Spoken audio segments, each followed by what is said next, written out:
time for us to do some problems involving parameterizations, tracing how a particle moves around in the plane.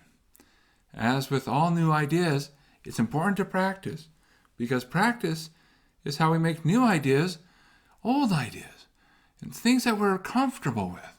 And we want to be comfortable. These are tools. And the more comfortable we are using our tools, the more beautiful things that we can create with them. So make sure you get plenty of practice. And if you're following along with the video, make use of the pause button. See a problem? Pause, try it out, and see where you get. If you ever need any help, just unpause me. I'll come along. We'll figure it out together. All right, well, let's begin. Our first problem. Find parameterizations of the unit circle which do the following. Now, before we start, I want to be clear on this problem. We are not going to find the parameterizations. We are going to find a parameterization for each part. There's many different parameterizations, and probably at least one or two parts will point out, hey, you could do it this way. You could also do it that way. Just to say, hey, things can change. We don't want to get tied down to saying, oh, there is the parameterization that exists, and this is the one, and none other can be used. If anything, what we should learn is to say, let's find good parameterizations and then use those. Now, if we sort of scan here, we see something really important at the start that's going to help us do the problem without too much pain, which is the word unit circle. Now, unit circle is a circle of radius 1, and that has one of the most famous parameterizations. So we should start with that parameterization and go from there. Now, let's recall what it is. So the idea here is if you draw the unit circle, then what you can do is you can think about points on the unit circle as being the x value is cosine t and the y value is sine t. Now notice part A has words like counterclockwise. Later on you see something like the word clockwise, things like that. So not only are we saying, look, we want to trace the curve out, we want to talk about how we travel along the curve. So we should also note that this parameterization, this sort of default parameterization, and if you ever have a problem with the unit circle, this is probably a great way to think about parameterization. It travels in the counterclockwise orientation. All right, so with that in mind, let's get into it. So what do we have? Well, we want to go around once, so one revolution.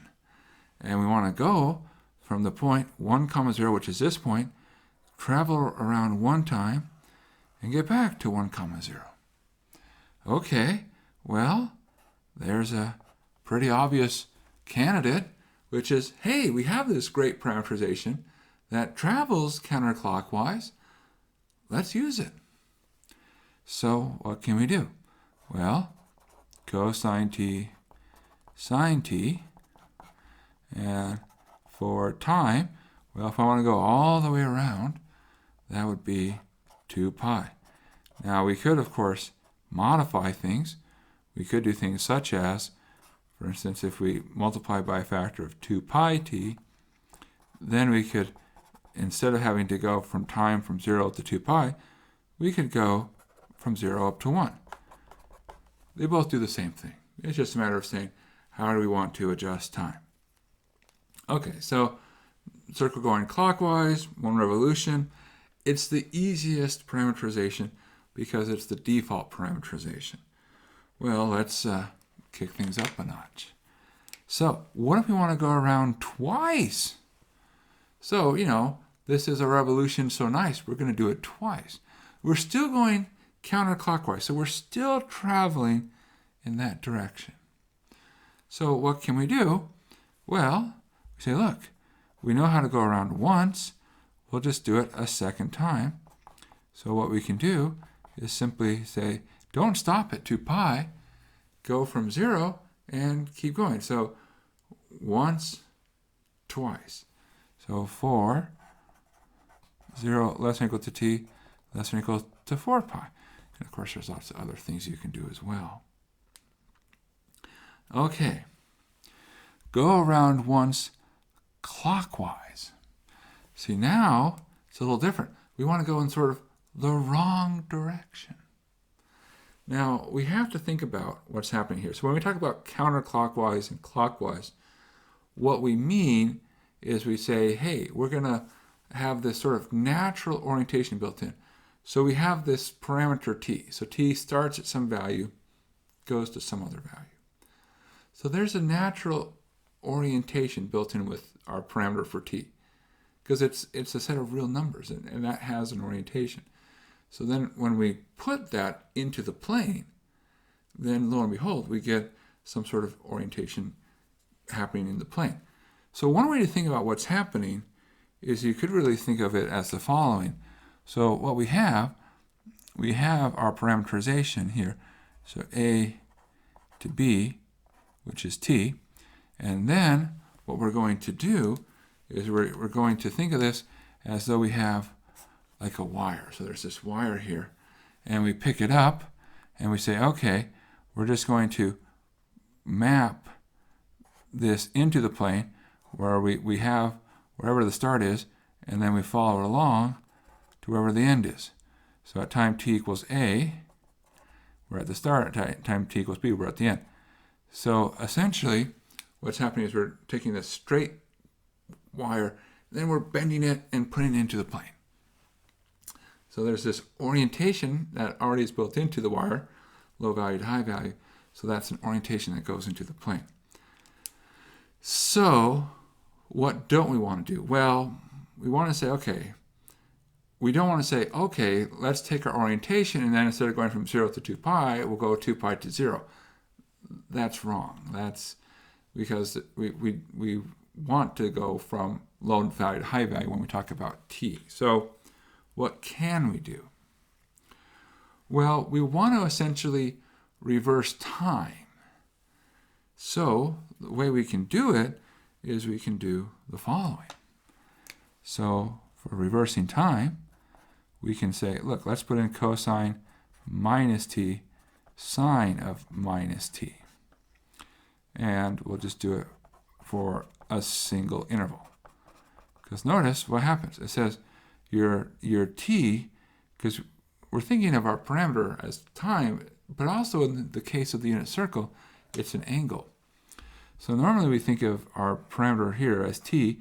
Well, it's sweeping the angle in a counterclockwise direction. But when I go for minus t, it sweeps it in the clockwise direction. So now it goes around the correct way. Of course, we can use the fact that we know things about sine and cosine. Cosine is an even function, so we could write this as cosine t. Sine is an odd function, so we can write this as negative sine t. So cosine t, negative sine t. Time goes from 0 to 2 pi. Okay, so our last one, part D. Well, go around the top half. Okay, we're not going to go a full revolution, just the top half. So we're going to go from negative 1, 0, come along here, and get to 1, 0. So how can we do that? Well, we can actually exploit C, right? Because C says go all the way around. And we say, look, we don't want to go all the way around. We want to stop halfway. Or rather, I should say, we really want to cut out the first half, and we just want to go the second half. So our goal is to travel the second half. So from negative 1, 0 to 1, 0. So we want to ignore this first part, but we do want to do the second part. So we can say, okay, one option is simply use the previous answer, cosine t, negative sine t. But now we say, look, we're not going all the way. We're going to start at pi. There's nothing that says you have to start at 0. Nothing at all. You can choose time to be any range you want. So we're going to let time go from pi up to 2 pi. Now, there is another answer, which is kind of interesting because the top half of the unit circle can be written as a function. So here's another approach. We know this can be written as y equals the square root of 1 minus x squared for negative 1 less than or equal to x less than or equal to 1. So in other words, the top half of the circle is this function, which means whenever we have a function and we want to go in the orientation left to right, well, that says there's an easy parameterization. The x becomes t, and the y, well, becomes whatever the function of t would be. So square root of 1 minus t squared. And then we say for negative 1 less than or equal to t less than or equal to positive 1. And there we go. Now, these two different parameterizations are markedly different. They don't look at all the same. But in terms of the curve they trace out, they're both tracing out the same curve. They might go at different paces. They certainly have different time parameters. But as far as the set of points goes, it's the same curve. So, which one do we use? And the answer is whichever one is easiest. I know I've said this several times, but I'm really hopeful that if I say it many times, you'll be like, aha, I should do the thing that's easiest on myself. That is the right lesson to learn. Okay, well, good. Well, we should try some more problems. So our next problem. Sketch the following parameterized curves. So we're going to draw some pictures. All right, nice. Well, probably they're not going to be too bad. So let's start with part A. Let's see what we have here. So part A, what do we see? Well, in some sense, to get an idea of what we mean by sketch a curve, we should say, let's think about if we can recognize these curves as functions of y and x, or rather expressions involving y and x, so that we can say, well, it's not so unfamiliar, it's just being expressed in a slightly different way. So we have x is t squared, y is t plus 1. Now between the two, I can't help but notice that we can look at the y value, we can actually solve it for t. See, we can say t is y minus 1. And we say, aha, plug that in for t. So what we have is that this is part of x equals y minus 1 quantity squared. Now, the reason I want to emphasize the word part of is we may not do all of the curve. We don't know that yet. But we do know that any point that's on our parameterized curve also is on this curve. Okay, so what is this curve? X equals y minus 1 squared. Well, if we just did x equals y squared, that looks like a parabola, but instead of opening up, it's going to be turned sideways, so it's going to open to the side. So this would be x equals y squared. Now the question, what happens with that minus 1? What's the effect? How does it change? It probably is a shift, but which way? Is it shifting left? Is it shifting right? Is it shifting up? Is it shifting down? Can you see it? It's going to shift it up. So what ends up happening is that x equals y minus 1 squared. You can see, for instance, x will always be greater than or equal to 0. And now, when does it equal 0? So in other words, when do you have that point where you bounce off the axis? Well, when does y minus 1 equal 0? The answer is that y equals 1. So that's why we see it's going to shift up.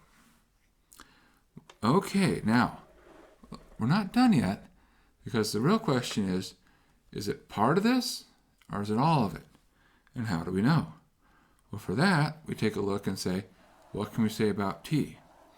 Well, we see that t goes from minus infinity to plus infinity. All the choices for t we could possibly want. Now, that, again, be careful. That doesn't mean that we have everything. We have to translate that into our diagram. But notice t plus 1. If t goes from negative infinity to positive infinity, well, negative infinity plus 1 is negative infinity. Infinity plus 1 is infinity, which means that the y values, we're going to hit all our possible y values. So it truly is this curve. And I'm going to put arrows here saying we keep going and going and going forever and ever. So there we go. That's our answer for part A. Okay, well, that wasn't so bad. Let's move to part B. So part B, that's looking pretty reasonable. I don't think that'll make us nervous at all. So if we think of a similar idea, x equals t, y equals t squared, well, we look at this and say, hey, x is t, so that would be y equals x squared. Okay, well, we know that. That's easy. That's our parabola, y equals x squared. No fancy shifting, just normal parabola. Is that our answer? Well, no, because our curve is going to be on the parabola, but it might just be part of it. We have to look at our parameterization. We look at it and say, well, t isn't arbitrary. There's restrictions. So we're told that time, or t, it starts, well, not quite at 0. 0 is less than t, less than or equal to 1. Which means, if we translate that in terms of x, that x starts, well, 0 less than x, all the way up to 1, and including 1. Don't include 0, but do include 1. So we say, okay, so it's not the whole parabola, it's just a part of the parabola. So we restrict as needed, and we get the following. We don't include 0, but we do go up, we do include 1. So that's the picture. All right, so good. Another one down. One to go, and then we'll have this one done. Woohoo! Okay, well, part C. Okay, so for part C, well, this is, again, not so bad. E to the t, e to the 2t, but we think about, okay, how do e to the t and e to the 2t relate to each other? Well, e to the 2t is e to the t squared, which means we're really y equals x squared. Okay, so again, it's the same parabola, y equals x squared. But what part of y equals x squared? Now, we think about it. Negative infinity less than t less than or equal to 0. Now, does that mean it's from negative infinity to 0? No. That would be it. Look, it's t is not the same as x. We got to be careful. We got to separate that. Let's think about what is true. We know that x equals e to the t looks like this. So here's t and here's x. We are told that we're looking for the values from t going from negative infinity up to 0. So from t going from negative infinity out to 0, that's where t goes from. What can we say about x? Well, for every value of t, we get a certain value for x. So what happens here is I'm thinking about what's the range for x? Well, the answer is we're going to hit 1 at t equals 0, and we'll go all the way down, and we can get arbitrarily close to 0, but we'll never hit 0. See, that if you think about what e to the t does, as you head off towards infinity, it gets closer and closer to 0, but never hits it. So we say, aha, this translates into saying that we're going to get close to 0, but never hit it, but we'll get up to 1, and we will hit it. So what does that translate into in terms of the picture? That means it's the same the same curve, the same picture. So even though the parameterization looks a lot different, we have exponential functions, we have like now an infinite range for t, the same output is seen. It's the same curve in terms of set of points. They even go in the same direction. We didn't mark it, we weren't asked to, but we could have. In both cases, we start from the origin and head towards the point 1, 1. So this just, again, is to emphasize the idea it's possible to parameterize the same curve in multiple ways.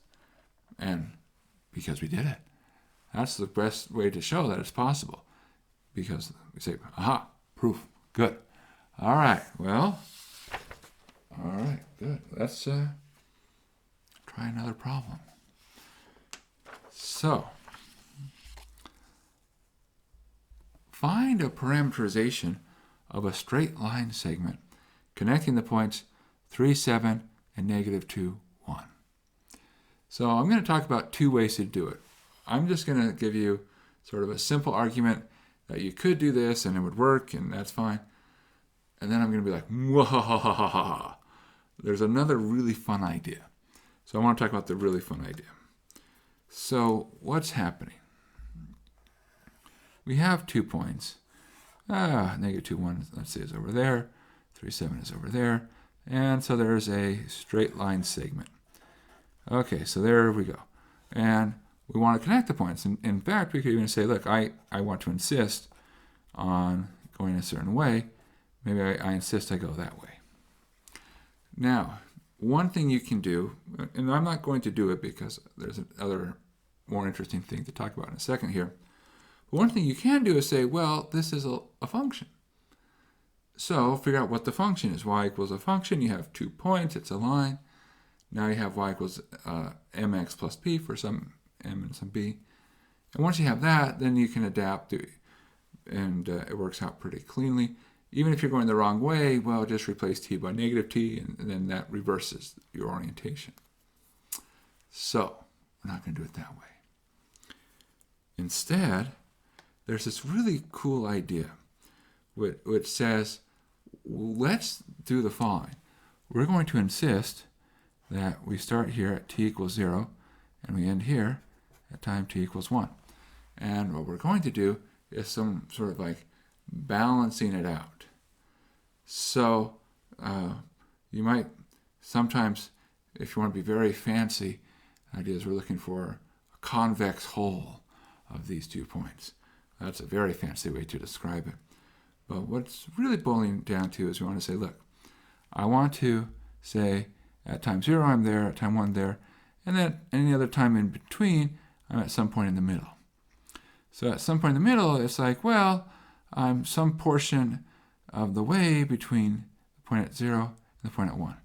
So here, sort of, I'm going to wave the hands a little bit, and then we'll work it out, and then we'll say, aha, it works exactly like we think it should work. So what I'll do is I'll say, if I want to be here at time 0, well, I'm going to multiply 1 minus t times the 0.37.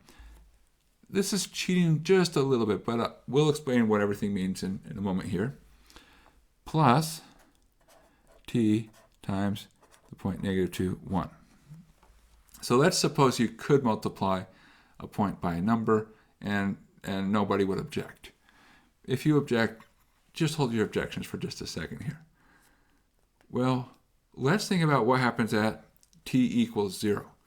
At t equals 0, 0 times something would go away. You'd have 1 times 3/7, so you'd be there.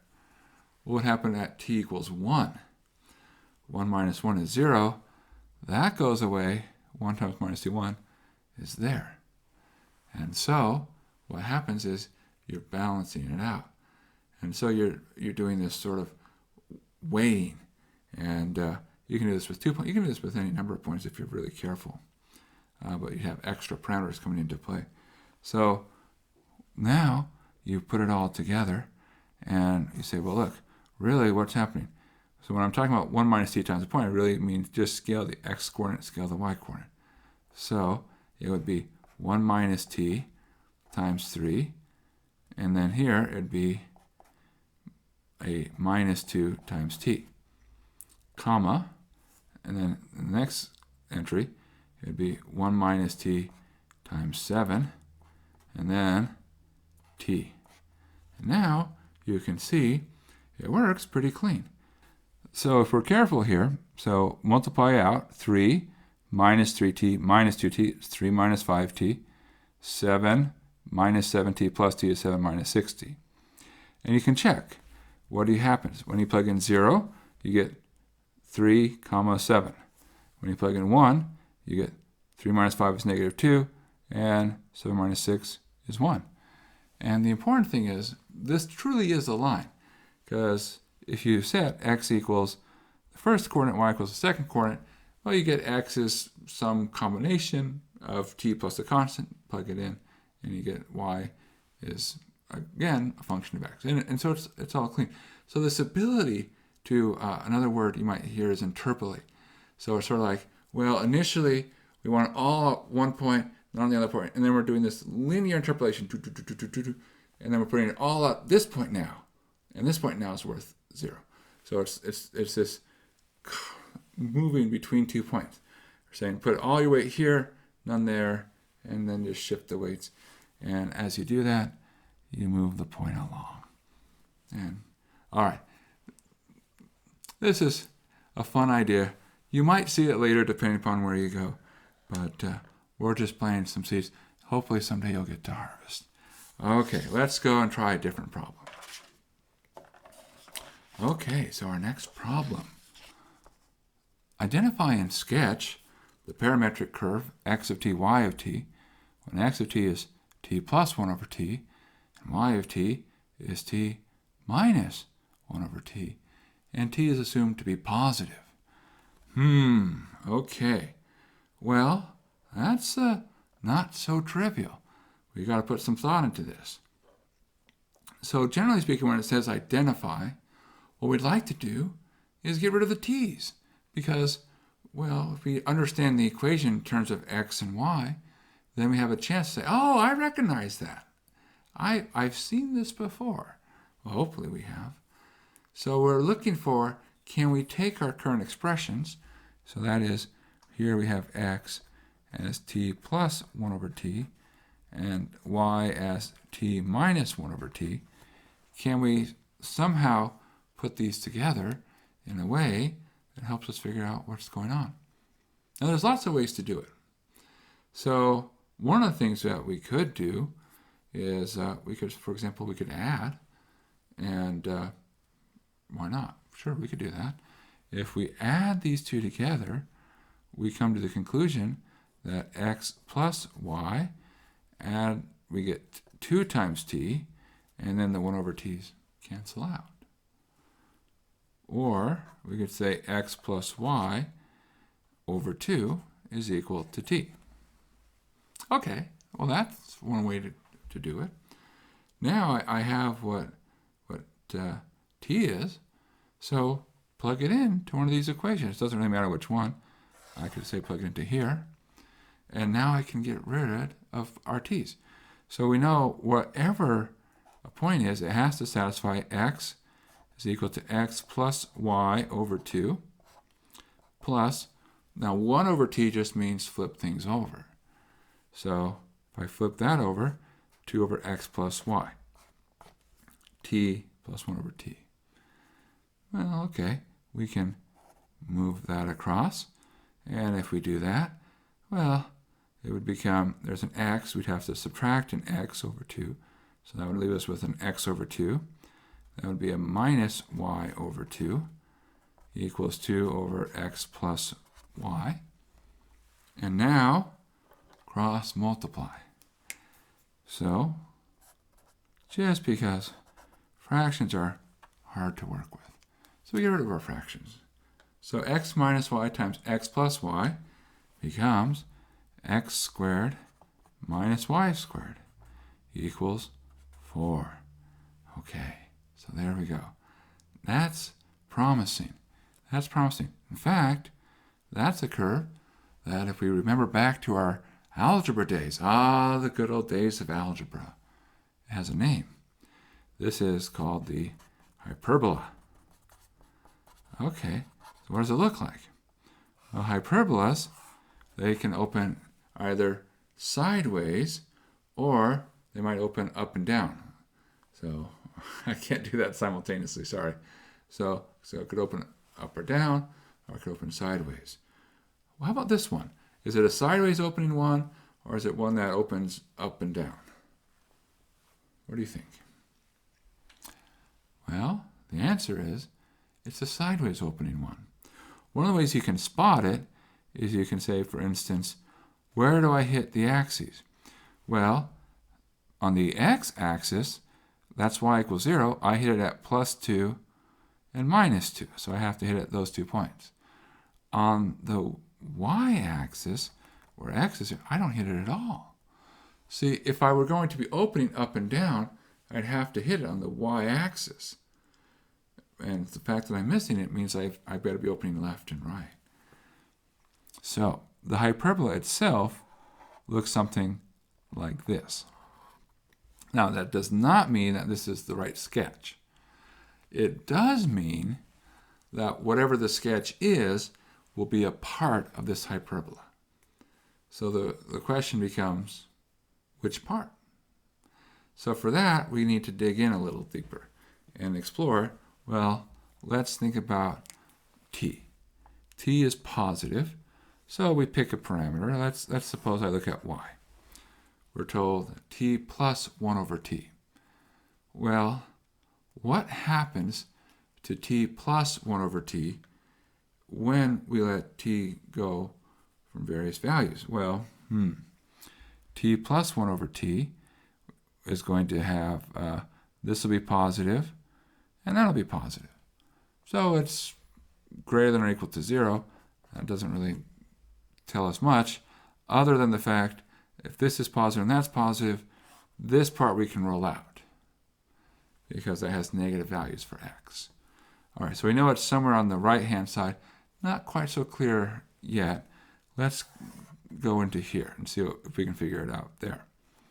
Now, if we think of small values of t, so oftentimes when you're looking at what's happening, think about what's happening at the endpoint. So here our endpoints are 0 and infinity. So near 0, what's happening? Well, that's small, but that's a huge negative. Okay, so what's going to tell us? We're going to give arbitrarily large negative values for y.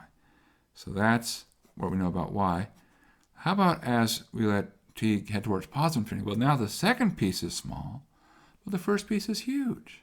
So we're going to get arbitrarily large positive.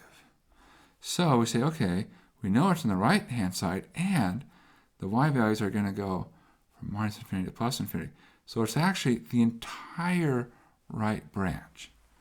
So that is the right picture. We'll just draw it again just to emphasize it's only half of it. And so we get the following picture.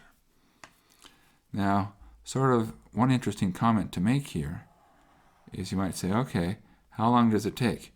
Well, if you think about what's happening, when is it negative?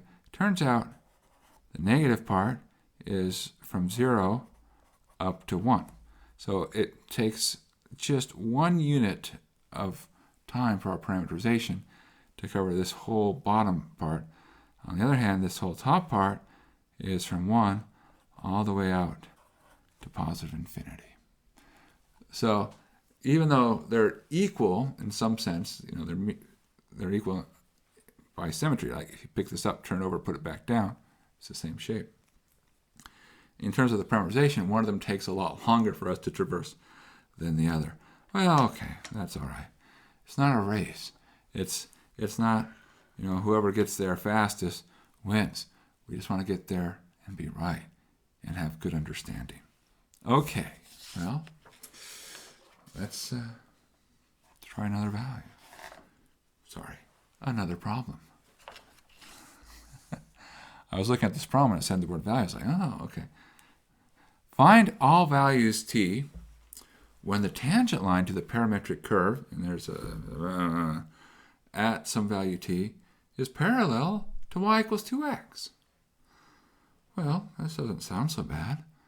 When are two lines parallel? Parallel means same slope. So we say, okay, to be parallel to y equals 2x means we need the slope to equal 2. All right, well, that's not so bad. What do we mean by the slope? Well, the way we find our slope is we take y prime of t divided by x prime of t, and we set it equal to 2. All right, so now we kind of have a plan. Or we could clean up a little bit. We can say y prime of t should equal 2 times x prime of t. So we begin. Let's figure this out. Y prime, derivative of 1/4 t to the 4th, t cubed, plus 3t squared, minus 2t, plus 4. And the plus 11, it doesn't matter.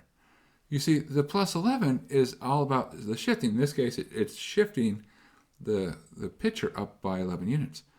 But shifting the picture up by 11 doesn't change the slope of a tangent line. Okay, now that's going to be equal to 2. So this whole thing is y prime. 2 times, take this derivative, derivative of 1/3 t cubed will be t squared plus 2. And derivative of 7, again, goes away. Same idea. It's a shift. But that doesn't change the slope of our tangent line.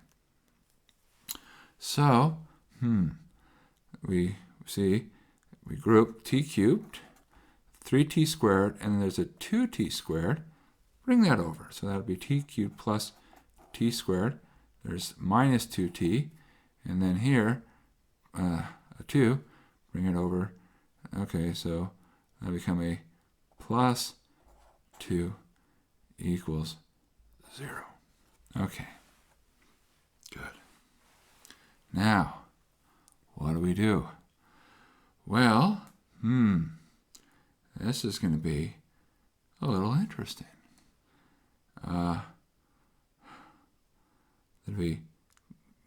This is one of those times when you want to make sure that we make sure to take all our derivatives correctly. So just quick check, doesn't hurt. T cubed, 3t squared, minus 2t plus 4, good. And t squared plus 2, good. Multiplied out. Aha, I see my mistake. Well, I see one of them. See, I took 4, I subtracted 2. What was wrong? I forgot to put the 2 in. See, 2 times 2 is 4, plus 4. Look, there is no plus 2. That's 0. Aha. I should remember. I keep telling myself, parentheses, save points. Okay. See, I was getting nervous because I was looking at it like, that's a cubic, which is not looking too happy. And so when you start getting things getting messy, you should stop and say, whoa, hold on a second. Have I made a mistake? And go back and you start looking. And you might see, aha, I have made a mistake. And now I correct it and I move forward. Of course, sometimes you might just be like, my calculus instructor, they didn't check this problem. That does happen from time to time. We don't do it intentionally. We really want our problems to be beautiful because we want people to enjoy math. That's our goal. We want people, when they leave math, to leave with like a warm feeling like, what a great subject. But anyways, now we're feeling a lot better because look, even though it's a cubic, it's actually a non-scary cubic because everything has a factor of t. So we pull that out. So t squared plus t minus 2. And we say, hey, that looks familiar. It looks like stuff that we've seen before. We were able to factor it. You need two things that multiply together to give minus 2, but when you add, you get plus 1. Well, t plus 2, t minus 1. That should do it, right? 2 times negative 1 is negative 2. A plus 2t and a minus t, plus t, and then t squared. So now we look and say, okay, what are our solutions? Well, because 0 is equal to that, we just look and say, all right, we got a 0. That would make that term 0, a negative 2, or 1. Those are the possibilities. That makes one of these pieces 0. Of course, one of them has to be 0 if the whole thing is 0. And therefore, we say, aha, our all values t would be t equals, putting in order, negative 2, 0, and 1. So that's when our parameterized curve will have a line tangent to y equals 2x at those three values of t. All right. Well, let's try another one. Find all vertical tangent lines to the parametric curve given by x equals t to the fourth minus 8t squared and y equals tt cubed minus 3t squared minus 36t. And give your answers in the form x equals a constant for some appropriate constant. Now, vertical tangent lines, that's when we're straight up and down. How do we recognize a vertical tangent line? Well, the easiest case is if we have the following, namely y prime t over x prime t, right? That's how we find our slope of our tangent line. If this part is equal to 0 and this part is not equal to 0, then that means we're vertical. Now, is that the only time? Well, not necessarily, but the other time is if you have 0 over 0 and you look at the limit goes to plus minus infinity. So in other words, when you have 0 over 0, you can't tell. You say, all right, let's take a limit as t approaches the value where we have a 0 over 0 in our derivative and see what happens to our tangent line. Then we can figure it out. So the key thing is to check the denominator first. So x prime. So we need x prime of t.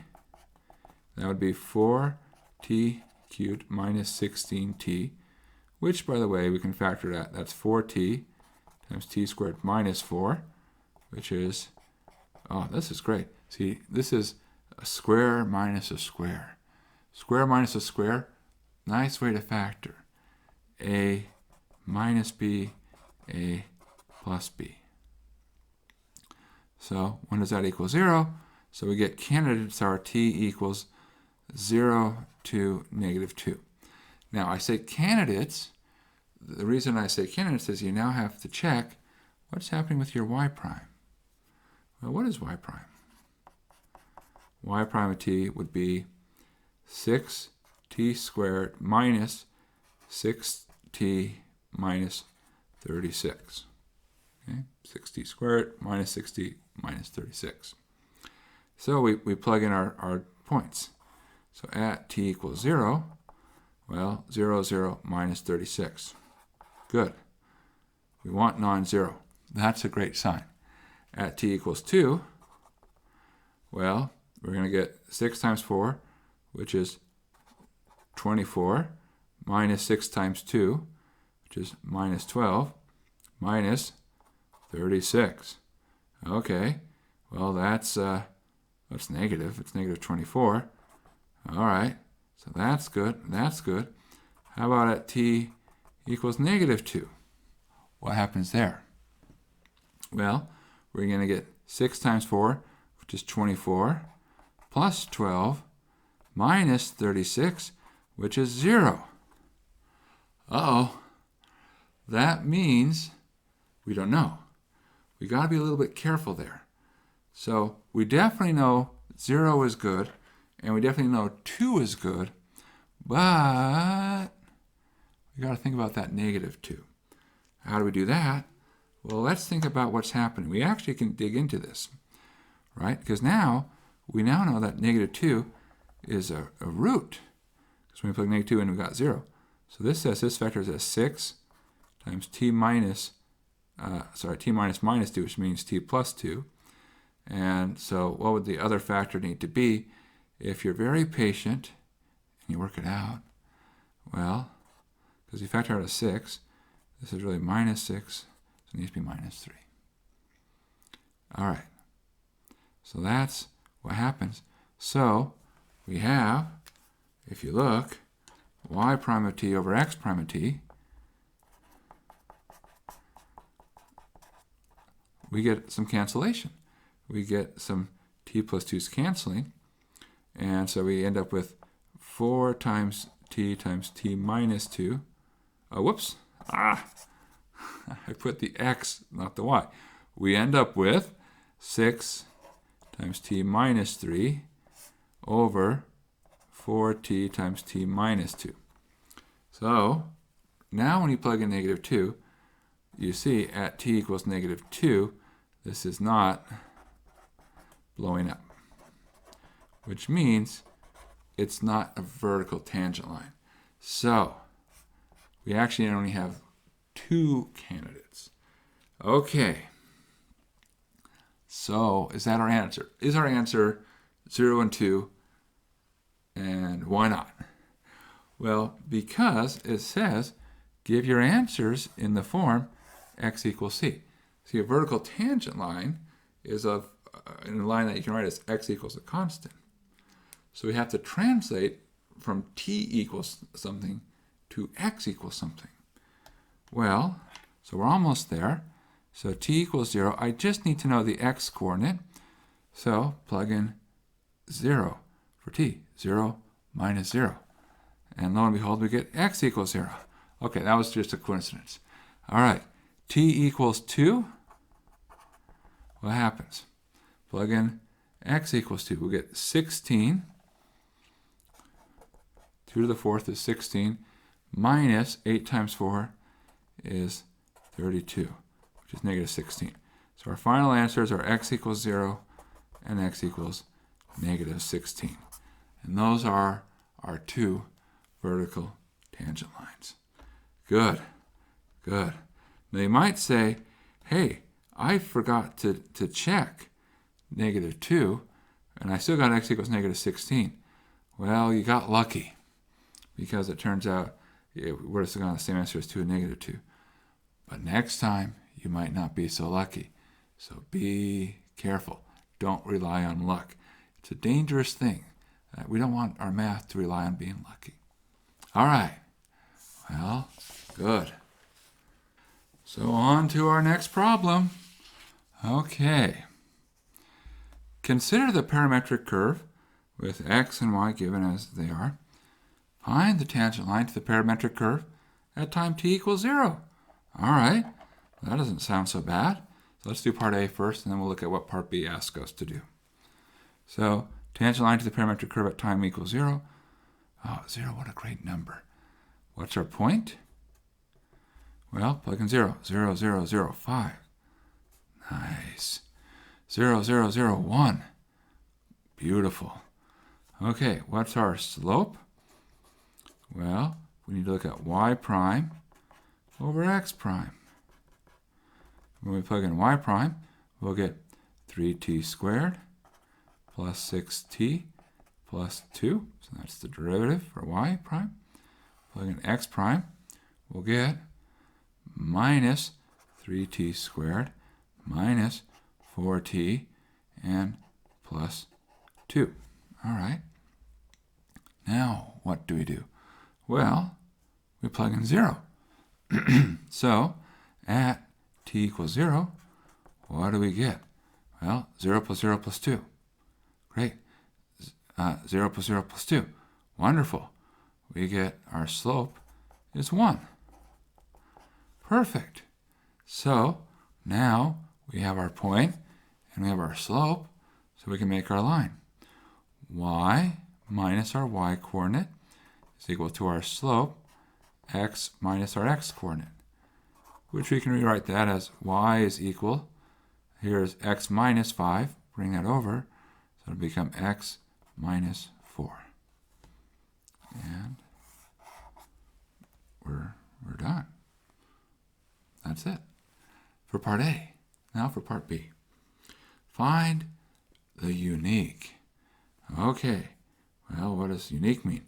That means there's only one unique tangent line, which is tangent to the parametric curve. Okay, well, it has to be tangent because there's a tangent line, and which is perpendicular to the line found in part A. So, to start in part B, we have to think about, all right, we need to be perpendicular. When are two lines perpendicular? So, perpendicular means that slopes are negative reciprocals. Now, that means you just flip it over and change the sign. In our case, what's the slope of our tangent line? Well, the slope is 1, so that says we need to have a slope of -1. So in order to be perpendicular, we need our slope to be -1. So great, perfect. So we take our derivative, 3t squared plus 6t plus 2, divide that by minus 3t squared minus 4t plus 2 equals -1. Well, now we have to solve. Well, fractions, terrible. Get rid of fractions. Cross multiply. So that becomes what? 3t squared plus 6t plus 2. And we're going to move that across. So we're essentially going to just change the signs. It's going to be equal to 3t squared plus 4t minus 2. Now the good news is that the t squareds cancel, which gives us hope that this should actually have a pretty clean answer, because we said there was only one, so we should only have one possibility. So we say, okay, look, the 3t squareds are going to cancel. Let's move the t's so they're all on one side. We'll move the constants so they're all on the other side. So if we move the 4t across, we'll get 2t. Move the 2 across, it'll become -2, so 2t equals -4, or t equals -2. Now, that's not a line, but it is the time when we'll have the right tangent line. So we're making good progress. So now we need to know where is that point at that time, what is the slope at that time, and put it all together, and we'll get our line. Well, actually, we know our slope. Our slope is a freebie. How do we know our slope? Well, our slope was given to us at the very beginning. It's -1, so we don't actually have to check the slope. If we were being cautious, we could say, well, let's just make sure it works, so we'll do it out loud. We'd have 3 times 4, which is 12, minus 12, which is 0, plus 2. So the top would be 2. Downstairs, we'd have minus 12, plus 8, plus 2. So that would be -2. 2 over -2 is indeed -1. So, haha, good. It works. Yeah, it should work because we did the math. Now, the last thing we have to do, which is also the first thing we said, is find the point. So, plug in -2. So what's our x-coordinate? So we have minus times -2 cubed, which will be -8 makes it +8. Then we have -2 times -2 squared. So it'll be -2 times 4, which is -8. So the hard part of this is keeping track of the signs.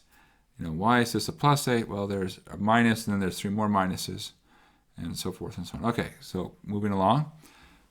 2 times -2 is -4, and then we have +5, comma.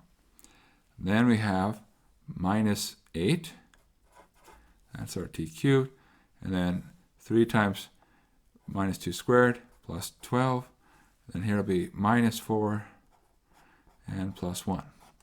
And if we check, we get 8 minus 8. Those cancel. -4 plus 5 gives us 1. -8 minus 4 is -12. Plus 12 is 0. And here's a +1, which gives us 1. So our point, wow, that's almost like the cleanest point we could hope for. So we have our slope, we have our point. So this is our point. So we can say y minus our y value is equal to our slope, x minus our x value, or y equals -x plus 2. And that's it. That's the answer to part B. So there's the answer to part A, and there's the answer for part B. They're both clean. Nice, clean expressions. What a fun problem.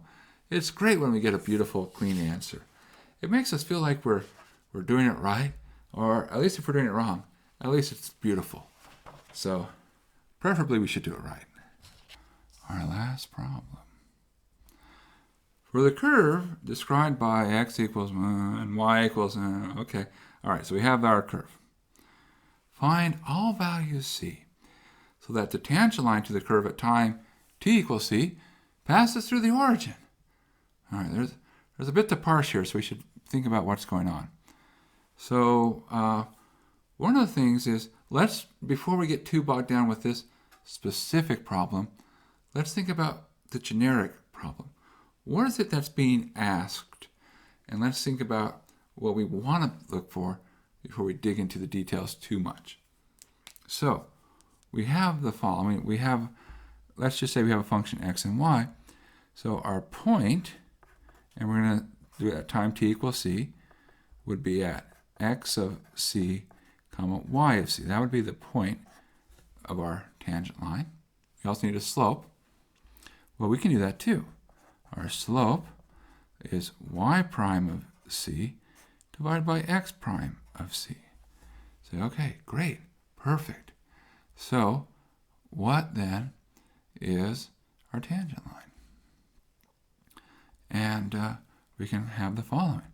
We say y minus the y value, so that's the y of c, that's equal to the slope, y prime of c over x prime of c times x minus the x value. All right, cool. Now, that is a tangent line, and as we let c range over all possibilities, it's all tangent lines. All of them. They're all there. Now, what tangent line do we want? Because we don't want just any arbitrary tangent line. We want to have something which goes through the origin. So, what does it mean to go through the origin? It really says, hey, we're going through 0, 0. So, how do we do that? Well, it says that when you plug 0 in for y, and you plug in 0 for x, you have to have something which is true. In other words, these two things still have to be equal to each other. Okay, well, so where does that take us? It tells us minus y of c has to be equal to y prime of c over x prime of c times negative x of c. Well, both sides are negative. Let's be an optimist. Let's get them both positive. We can do that. Let's get rid of our fractions. So we need the x prime of c times y of c is equal to, I'll say x of c times y prime of c. So wherever that relationship is true, we should pass through the origin. All right. Well, that looks like an equation. And now we say, okay, this is what we need. If we have this, we should be good to go. So let's dig into it. Okay, so we're going to go through now and specifically work through our equations. So x prime, we don't need to use c. We can go back and use t now. We're working to solve for it. So that would be 6 times t plus 5 times y. All right. T cubed plus t squared plus 5t plus 3 is equal to x, 3t squared plus 5t plus 3 times y prime, which is 3t squared plus 2t plus 5. Okay, yeah. Well, let's see what happens. So we get to do a little bit of foiling here. Now, remember, how does foiling work? The principle says you take one term from the first part and one term from the second part, and you multiply it. You do it in all possible ways. Now, FOIL stands for first, outer, inner, last, because there's only 2 choices here, 2 choices here. But if there's more choices, just be methodical. So we multiply the 6t times everything, right? Okay, so that would be 6t to the 4th plus 6t cubed plus 30t plus 18t. Okay, I multiply the 6t through by everything. Now multiply the 5 through by everything. Plus 5t cubed plus 5t squared plus 25t plus 15. Okay, that's the left-hand side expanded. Do the right-hand side, similar process. Take the 3t squared here, multiply it by every term there. So equals 9t to the fourth. Right, that's this term right here, plus 6t cubed, plus 15t squared. Okay, now go do the 5t. So 5t times 3t squared is 15t cubed. Then 5t times 2t is 10t squared. 5t times 5, 25t. And now do it with the 3. 3 times 3t squared, 9t squared. 3 times 2t, 6 times t. 3 times 5, 15. Okay, good. Beautiful. Now, are we done? No. The fun has just begun. Now we need to group everything. Well, let's move everything over to the right-hand side. So, let's do it by highest powers. So let's see, we're going to get 0 equals. Where are our to the fourth powers? Well, there's a 6t to the fourth and a 9t to the fourth. So when we combine those, that'll leave us with 3t to the fourth. Okay, 3t to the fourth. Okay, how about the cubes? Well, we've got a 6 and a 5 on that side. Over here we've got a 6 and a 15. And okay, that's it, right? So let's see, 6 and 5 would be 11. Over here, 6 and 15 would be 21. 21 subtract 11 would be 10. Okay, so 10t cubed. All right, how about for t squared? What would we have? Well, okay. Oh, whoops. I see when I multiply here, 6t times 5t should be 30t squared. See, I was suspicious because that power was in the wrong place. Okay, so there's a t squared here, 30, and a 5. So there's 35. Over here we have 15, and 10 makes 25, and 9 makes 34. So there's 34 on the right, subtracting 34 from the left. That gets us to a minus t squared. Okay. For our t's, 18 and 25. Okay, that would make 43.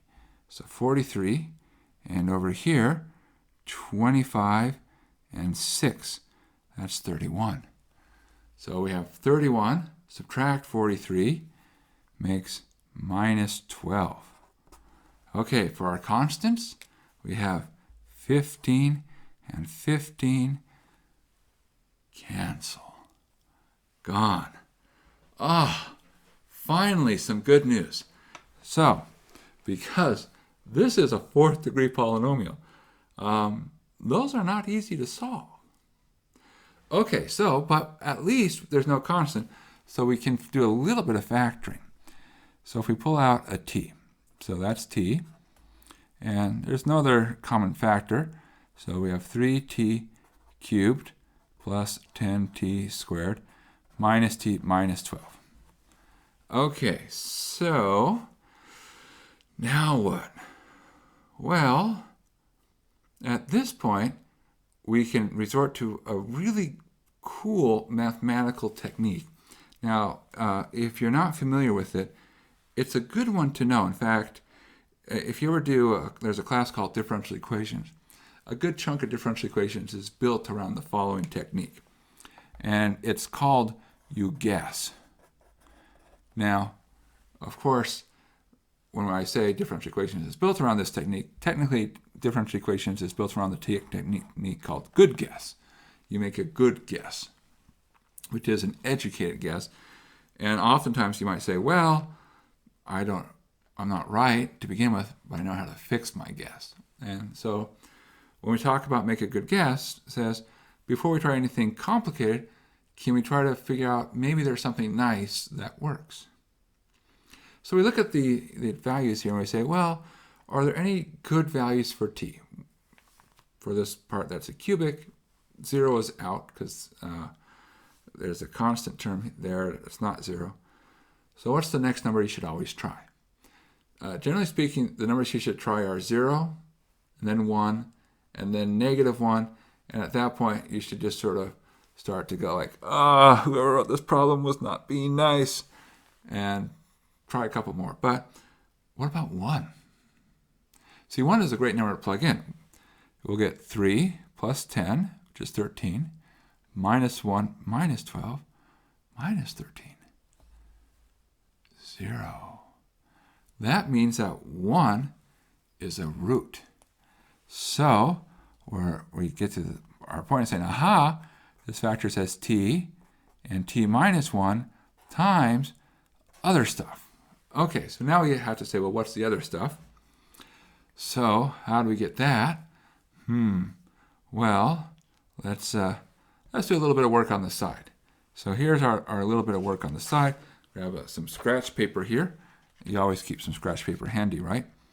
So we're going to take t minus 1, and we say that's a root, so we're going to divide that into 3t cubed plus 10t squared minus t minus 12. So I'm going to do long division. There's other ways to do this, but long division certainly is a valid way. And the way long division works, in case you've forgotten, is you always say, let me take care of the terms in the front. So I have t to get to 3t cubed. I need 3t squared. So I'm going to multiply 3t squared. And now I take the 3t squared times the whole expression, not just the front part.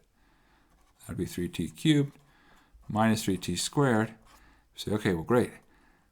Just the 3t squared, that's the contribution that's going to come out when I multiply by t minus 1. In other words, that's already been accounted for. So we subtract that out. And by design, this first part cancels. And now we have 13t squared minus t minus 12. Go back to leading terms. By the way, where does the 13 come from? 10 minus minus 3. If I have t to get to 13t squared, I need 13 times t. So now multiply it by the whole thing. 13t squared minus 13t. Subtract. Those cancel. Here, minus 12 minus minus 13t is plus 12t minus 12. Say, perfect. Multiply this by 12. And then we get 12t minus 12. And, whoops. But the moral is you get 0.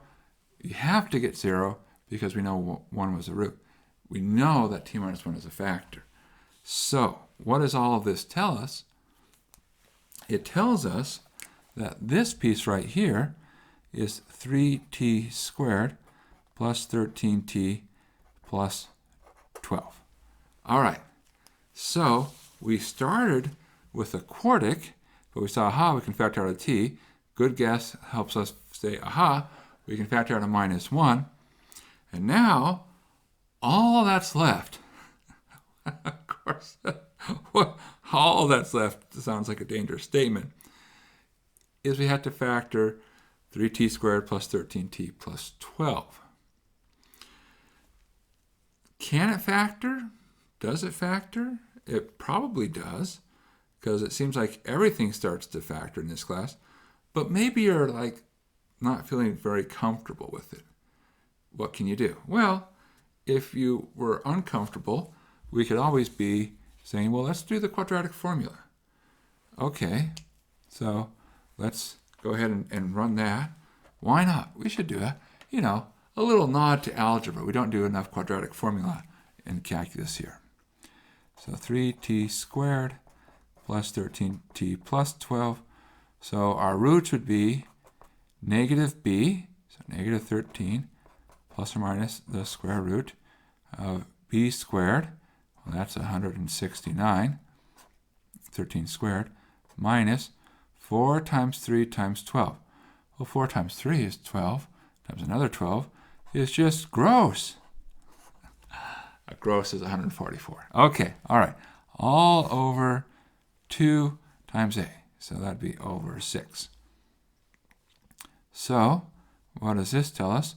Well, 169 minus 144, that's a nice number, 25.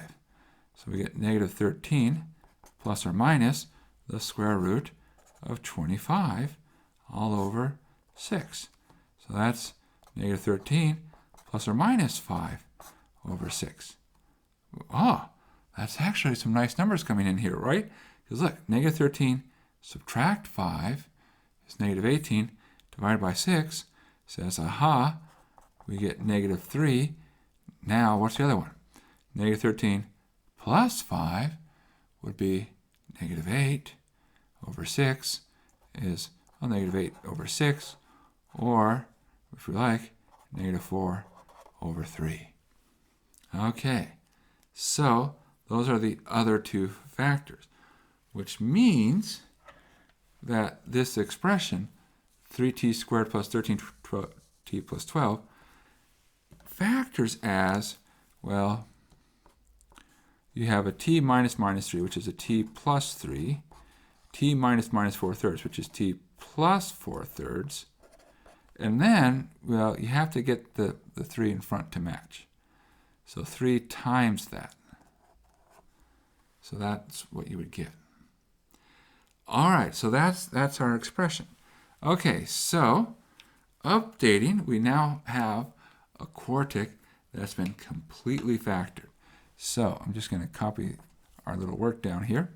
So we have a t minus 1, there's a 3, a t plus 3, and then there's a t plus 4/3. All right. So now we said wherever x prime of c, y of c is x of c, y prime of c, which translated into 0 equals this, those are our values for c. And so we can now read off our answers. And they are 0, 1, negative 3, and negative 4/3. And so there are 4 tangent lines to this parametric curve that pass through the origin. Now you might pause for a second and say, okay, first off, whoa, there was a lot of algebra here, Steve.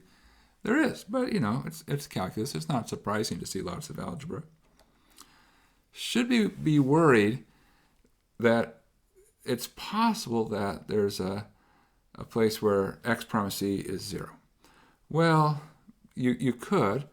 Now the x prime is actually easy to compute it, 6t plus 5. That would only ever equal 0 at negative 5, 6, and that's not on our list. And so we're actually okay. So on a side note, so we're done with the problem. On a side note, sometimes when you see people talk about parametric curves, they don't like to do it in the form y equals mx plus b.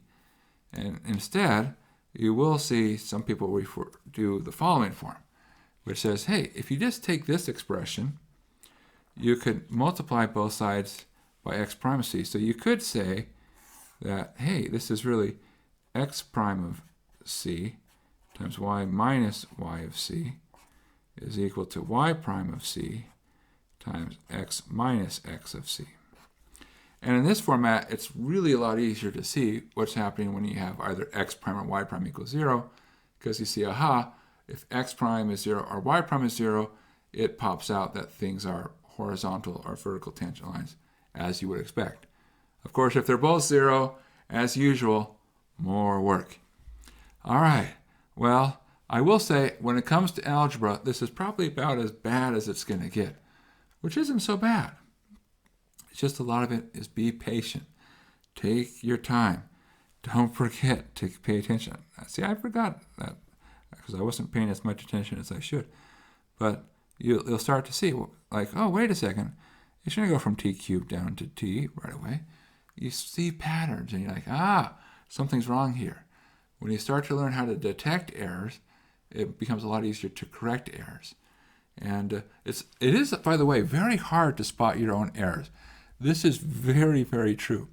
So I'm going to give you a suggestion. You can use it or not. If you can work in a group, and this is a really fun thing because math is a social activity. It's funner to work with people. But if you can work in a group, what you can do is say, look, we'll both solve the problem by ourselves, and then we'll exchange answers. Now, if you both get the same answer and it's right, then like, perfect. But if you don't agree, this is great because now you start scanning and you start looking for errors. Either the person who did their solution is wrong or maybe you're wrong. But learning to spot your own errors is hard. Learning to spot errors in other people is a little bit easier because you're convinced, like, there's an error, I have to find it. When you do a problem, you're like, there's no error. I'm not going to even look. So work in groups, exchange your solutions, learn to spot other people's errors, and once you start doing that, you'll start to pick up on your own a little bit more as well. But of course, it's just fun to hang out with people. All right, take care. Thank you for coming and for being so patient, especially with this last one. And we'll see you again in a future session.